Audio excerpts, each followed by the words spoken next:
Hi, നമുക്കിന്നൊരു നാടൻ അവിയലുണ്ടാക്കിയാലോ?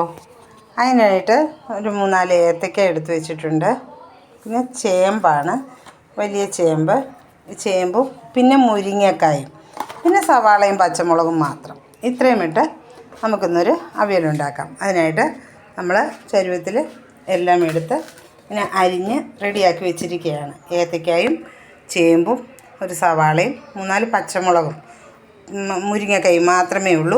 ഇനി ഇതിനകത്തേക്ക് നമ്മൾ ആവശ്യത്തിനുള്ള വെള്ളം ഒഴിച്ചു കൊടുക്കുന്നു. അതായത് ഇതിന് 1 കപ്പ് വെള്ളം ഒഴിച്ചു കൊടുത്ത് നമ്മളിത് സ്റ്റൗവിലേക്ക് വെക്കുന്നു. വെച്ച് ഒന്ന് തിളക്കട്ടെ.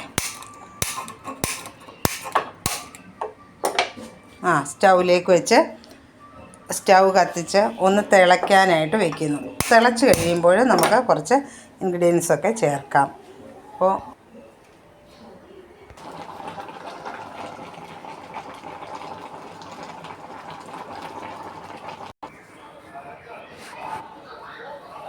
ഒരു മുറി തേങ്ങ, കുറച്ചേറെ വെളുത്തുള്ളി, ഒരു ചെറിയ അല്ലി ചുവന്നുള്ളി, ഒരു ചെറിയ അല്ലി വെളുത്തുള്ളി, പിന്നെ ഒരു സ്പൂണ് ജീരകം. ഇത്രയും കൂടി നമ്മൾ ഇതൊന്ന് അരച്ചെടുക്കട്ടെ.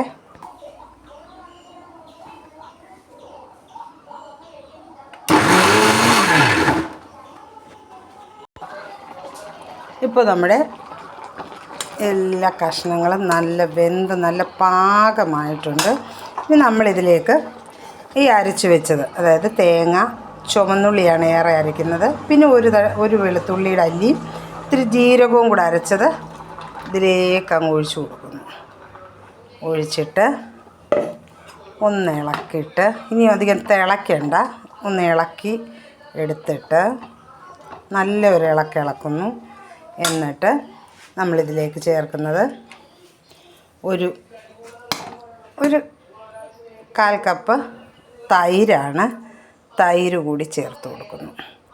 തൈരും ചേർത്ത് ഇനി ഇതിലേക്കിടുന്നത് നമുക്ക് ഇത്തിരി കറിവേപ്പിലയാണ്. ലാസ്റ്റിലാണ് കറിവേപ്പില ഇടുന്നത്. കറിവേപ്പില ഇട്ടു.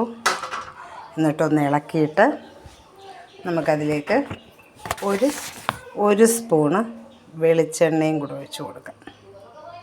ഇത്രയുമേ ഉള്ളൂ. നമ്മുടെ നാടൻ അവിയൽ റെഡിയായിരിക്കുന്നു. നമ്മുടെ അവിയൽ ഇപ്പോൾ റെഡി ആയിട്ടുണ്ട്. തേങ്ങ അരച്ചൊഴിച്ച് കഴിഞ്ഞിട്ട് പിന്നീട് തിളയ്ക്കേണ്ട ആവശ്യമില്ല. അപ്പോൾ നമ്മുടെ അവിയൽ റെഡി.